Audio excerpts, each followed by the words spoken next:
இப்போ உங்களை தேவன் பார்த்து என்ன சொல்கிறாரு? பாதைகளை திருத்துகிறவர்கள்.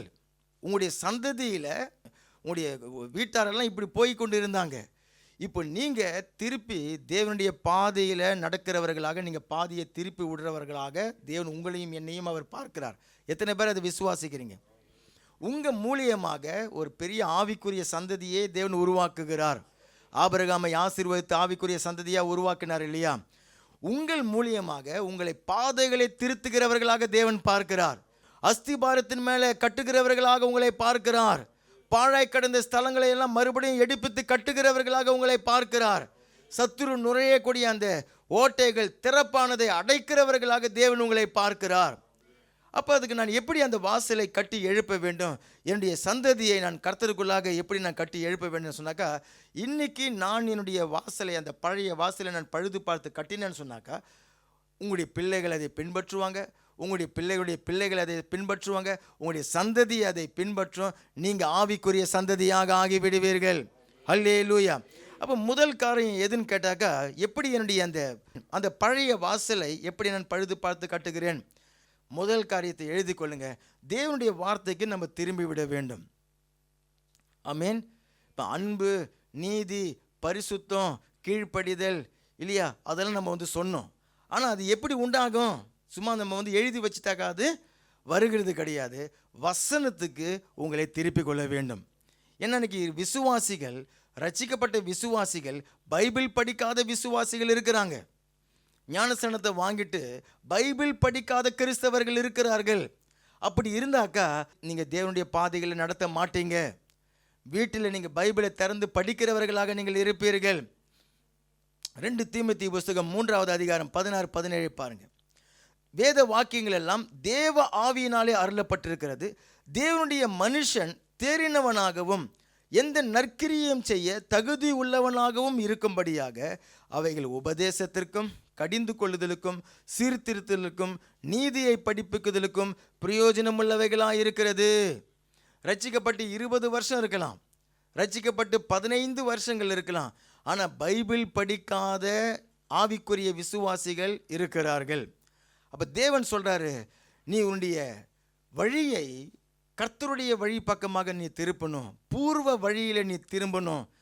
உன்னுடைய சந்ததிக்கு நீ தான் அந்த அஸ்திபாரம் போட்டு அதை கட்டி எழுப்புகிறவனாக இருக்கணும்னு சொல்லிட்டு தேவன் சொல்லும் பொழுது, வீடுகளில் வேதத்தை எடுத்து வாசிக்கிறவர்களாக நம்ம மாற வேண்டும். எத்தனை பேர் அதை விசுவாசிக்கிறீங்க?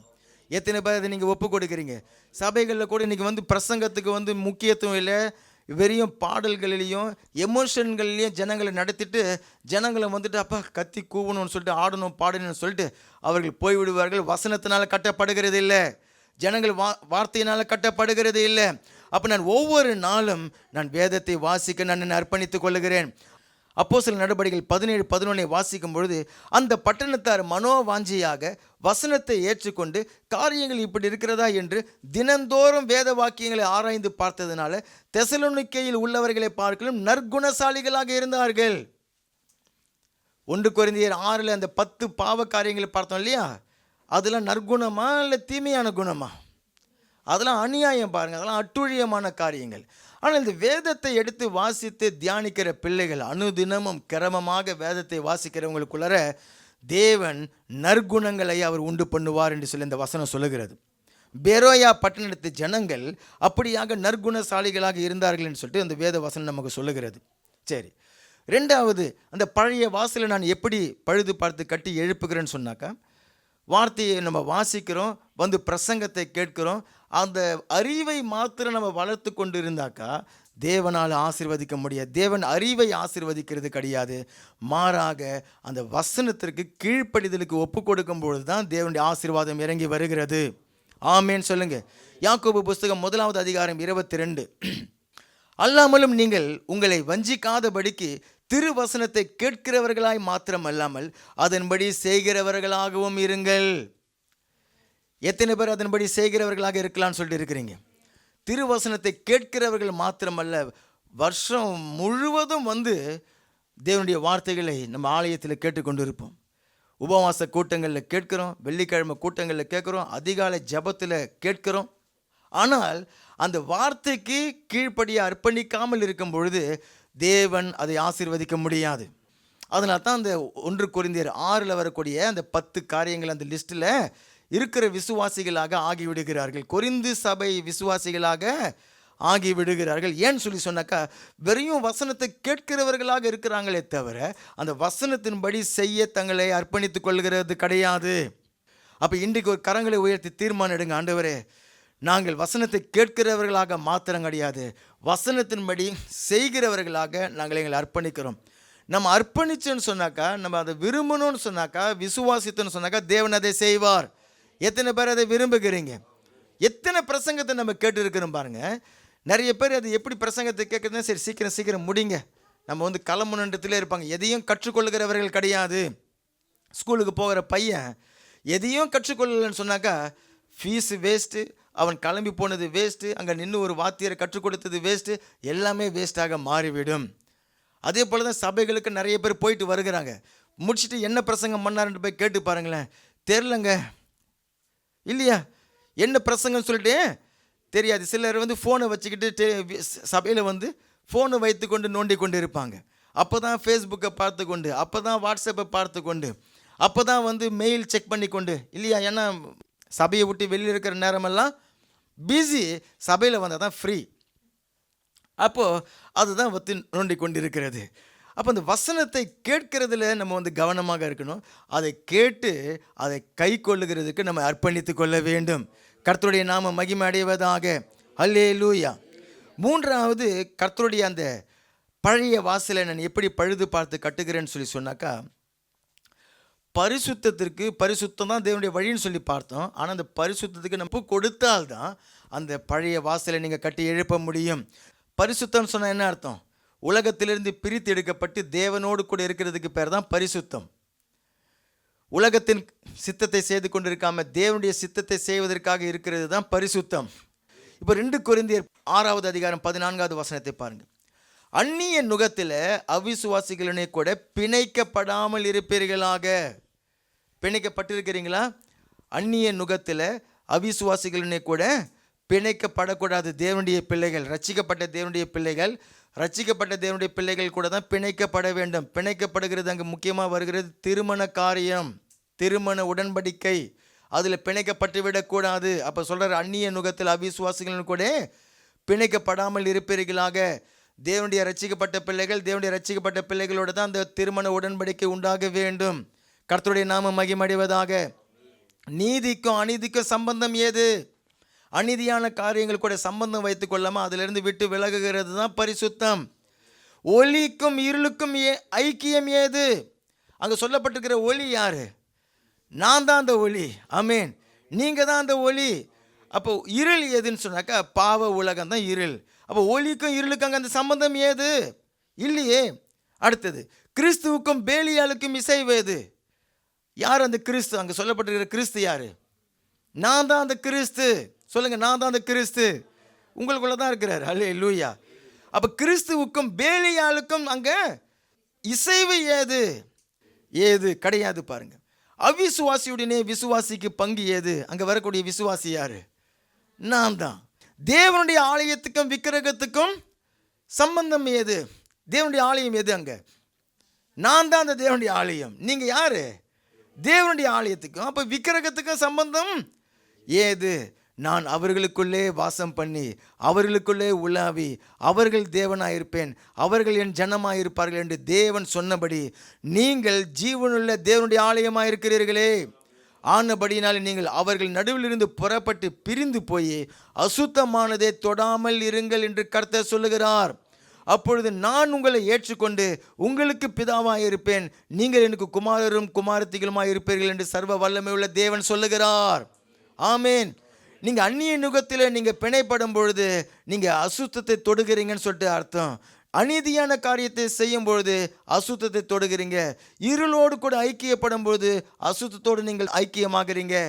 விக்கிரங்களோடு கூட நீங்கள் சம்பந்தம் வைத்துக் கொள்ளும் போது அசுத்தத்தை தொடுகிறீங்கன்னு சொல்லிட்டு அர்த்தம். ஆனால் தேவன் என்ன சொல்கிறாரு? நீங்கள் அவர்கள் நடுவிலிருந்து புறப்பட்டு பிரிந்து போய் அசுத்தமானதை தொடாமல் இருங்கள் என்று சொல்லுகிறார். ஹல்லேலூயா. இதுதான் தேவனுடைய வழி. இதுதான் பழைய வழி. காலங்காலமாக இதுதான் அவருடைய வழி. பழைய ஏற்பாட்டிலையும் சரி, புதிய ஏற்பாட்டிலையும் சரி, இதுதான் தேவனுடைய வழி. பரிசுத்தத்துக்காக ஒப்பு கொடுக்க பாவ உலகத்திலிருந்து பிரித்து எடுத்துக்கொள்ளுகிறது தான் தேவனுடைய வழி. அந்த விதமாகத்தான் நான் என்னுடைய பழைய வாசலை கட்டி எழுப்புகிறேன். எத்தனை பேர் அதை விசுவாசிக்கிறீங்க? நான்காவது, பழைய வாசலை நம்ம எப்படி கட்டி எழுப்புகிறோன்னு சொன்னாக்கா, அனுதின ஜெப வாழ்க்கை மூலியமாகத்தான் கட்டி எழுப்புகிறோம். அது கிருபையாக தேவன் நம்முடைய சபையில் அதை ஆரம்பித்து ஒவ்வொருவரையும் ஜெபிக்க தேவன் பலப்படுத்தி கொண்டிருக்க. எத்தனை பேர் அந்த நேரத்தில் ஜெபிச்சுன்னு இருக்கிறீங்க?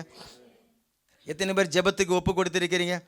ஆனால் இந்த வார்த்தைக்காக நான் ஜெபித்து கொண்டிருந்த பொழுது தேவன் அடுத்த கட்டமாக நம்முடைய காரியத்தில் என்ன விரும்புகிறார்? அந்த ஜெப காரியத்தில்னாக்கா, குடும்ப ஜெபத்தை தேவன் உருவாக்க விரும்புகிறார். இன்றைக்கி நம்ம கடைசியாக நம்ம அதுக்காக தான் முக்கியமாக ஜெபிக்க போகிறோம். இப்போ தனி ஜெபத்துக்கு நம்ம பழகி கொண்டு இருக்கிறோம்.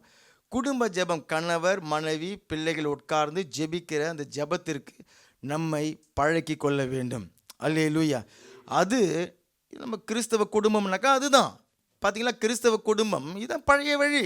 கிறிஸ்தவ குடும்பம் சொன்னாக்கா இதுதான். அவங்க குடும்பமாக ஜெபிப்பாங்கங்கிறது தான் கிறிஸ்தவ குடும்பம். ரட்சிக்கப்பட்ட குடும்பம்னாக்கா அதுதான். ரட்சிக்கப்பட்ட குடும்பம் கிறிஸ்தவர்கள் சொன்னாக்கா, ஐயோ அவங்க வீட்டில் சாயந்தரம் ஆனாலே அல்லேலூயா அல்லேலூயான்னு பாட்டு பாட்டுன்னு கை தட்டுன்னு சத்தம் கேட்குங்க அப்படின்னு சொல்லிட்டு பக்கத்து வீட்டுக்காரங்களாம் ஜன்னலை மூடிக்கிறது. அதில் நிறைய பேர் பிசாசு வேறு ஓடுறது. நிறைய சாட்சிகள்லாம் அந்த மாதிரி இருக்குது. அந்த குடும்ப ஜெபத்திற்கு நம்ம அர்ப்பணித்து கொள்ளுகிறது தான் பழைய வழி. ஆமீன்.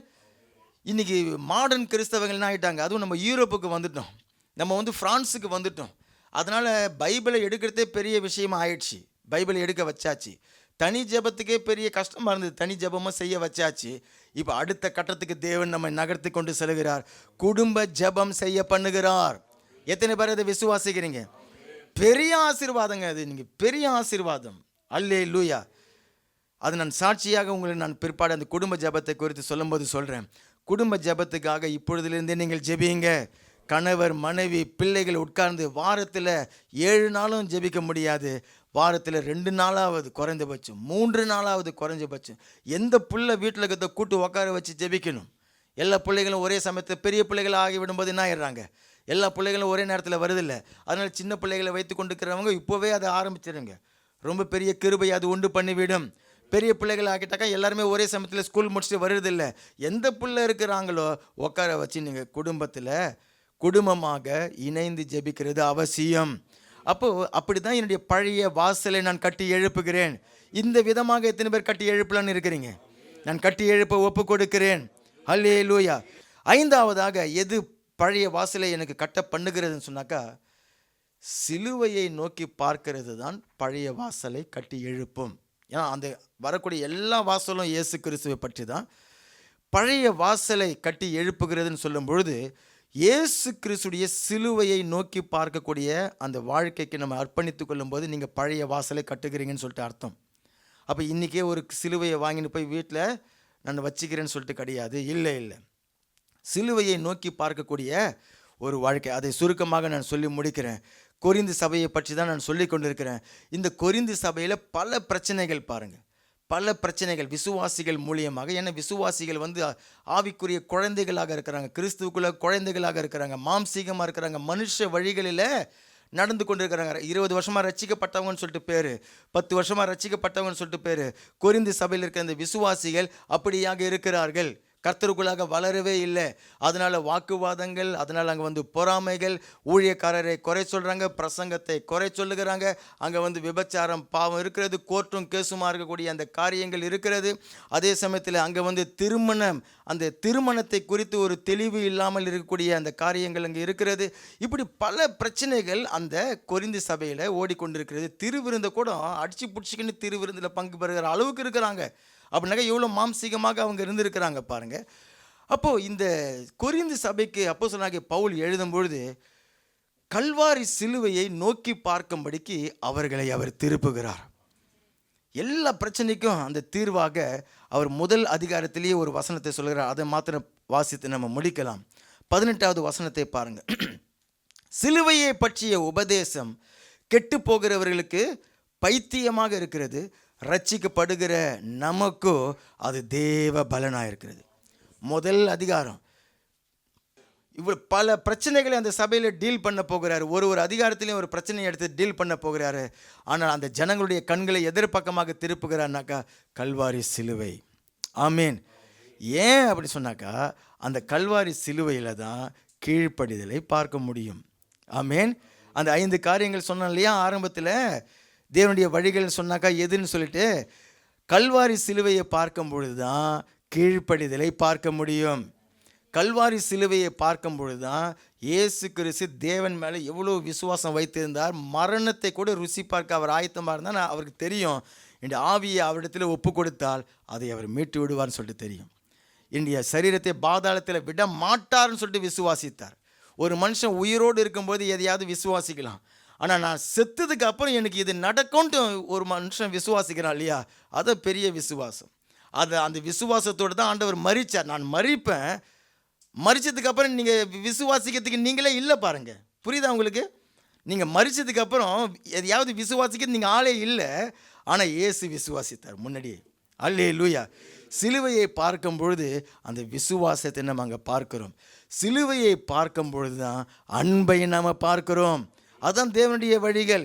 சிலுவையை பார்க்கும் பொழுது தான் தேவனுடைய நீதியை நாம் பார்க்கிறோம். அல்லேலூயா. அதை நோக்கி பார்க்கிற ஒரு விசுவாசி அங்கே 1 கொரிந்தியர் 6 வர சொல்லப்பட்டிருக்கிற அந்த 10 பாவ லிஸ்ட்டில் அவங்க இருக்க மாட்டாங்க. அதை நோக்கி பார்க்காமல் இருக்கிறபடினால தான் அந்த பாவ வழிகளில் அவர்கள் சென்று விடுகிறவர்களாக இருக்கிறார்கள். ஆமேன். அப்போ இந்த பழைய வாசலை கட்டும்படிக்காக தேவன் இன்றைக்கு நம்மை அவர் பலப்படுத்துகிறார். இந்த மார்ச் மாதத்தில் தேவன் நமக்கு கொடுக்குற அந்த வாக்கு தத்தம் என்ன, மறுபடியும் அதை சொல்லி முடிக்கிறேன். ஏசாயா 58:12 அதை நோட் பண்ணி கொள்ளுங்க. உன்னிடத்திலிருந்து தோன்றினவர்கள் பூர்வம் முதல் பாழாய் கடந்த ஸ்தலங்களை கட்டுவார்கள், தலைமுறை தலைமுறையாக இருக்கும் அஸ்திபாரங்கள் மேல் நீ கட்டுவாய். அங்கே வரக்கூடிய அந்த நீ என்கிறது நான் தான் என்னுடைய தலைமுறையில் நான் தான் அஸ்திபாரத்தை கட்டுகிறவன், திறப்பானதை அடைக்கிறவன். பிசாசு வருவதற்கு வாசல் நிறைய திறந்திருக்கிறது, மதில் சுவரில் விரிசல் இருக்குது, அதை அடைக்கிறவர்களாக நீங்கள் தேவன் உங்களை பலப்படுத்துகிறார். திறப்பானதை அடைக்கிறவன் என்றும் குடியிருக்கும்படி பாதைகளை திருத்துகிறவன் என்றும் நீ பெயர் பெறுவாய். அப்போ இந்த மாதத்தை நம்ம அதற்காக அதிகமாக ஒப்பு கொடுக்கிறோம். ஆமேன். பழைய வாசலை, என்னுடைய வாழ்க்கையில் தேவனுக்கு பிரியமில்லாத நான் நடக்கிற வழிகள் எது, அந்த வழிகளில் இருந்து நான் திரும்பி கர்த்தருடைய பழைய வழிகளுக்குள்ளாக நான் வந்து விடுவேன். கர்த்தருடைய வழிகள் எதுன்னு சொல்லிட்டு தெரியலையா, நீங்கள் போய் 1 கொரிந்தியர் 6 அந்த 10 பாவ வழிகளை பாருங்கள். அதில் இல்லாமல் இருக்கிறது அத்தனையும் தேவனுடைய வழிகள் தான். அதில் இருக்கிறது எல்லாமே பிசாசுடைய வழிகள், பாவ வழிகள், மாம்சீக வழிகள், நூதனமாய் தோன்றின விக்கிரங்கள் ஆகிய பேய்களின் வழிகள். ஆனால் கர்த்தருடைய வழிகள் கீழ்ப்படிதல், விசுவாசம், நீதி, அன்பு, பரிசுத்தம், இவைகள் தான் தேவனுடைய வழிகள். நம்ம எல்லோருமா எழுந்து நிற்கலாம். உயிருள்ள திருப்பலியாய் உடலை படைக்கின்றேன், உள்ளம் தந்து விட்டேன். தகப்பனே தகப்பனே தந்து விட்டேன், தங்கிவிடும் நிரந்தரமாய். தகப்பனே தந்து விட்டேன், தங்கிவிடும் நிரந்தரமாய். உயிருள்ள திருப்பலியாய் உடலை படைக்கின்றேன், உள்ளம் தந்து விட்டேன்.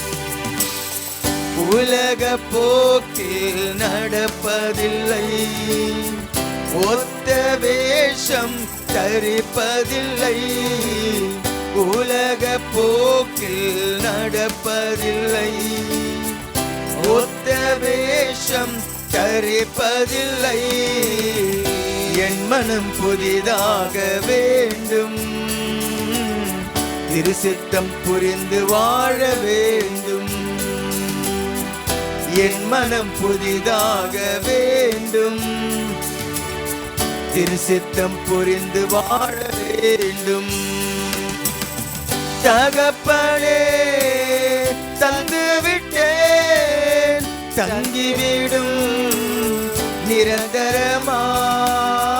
தகப்பனே தந்து விட்டேன்,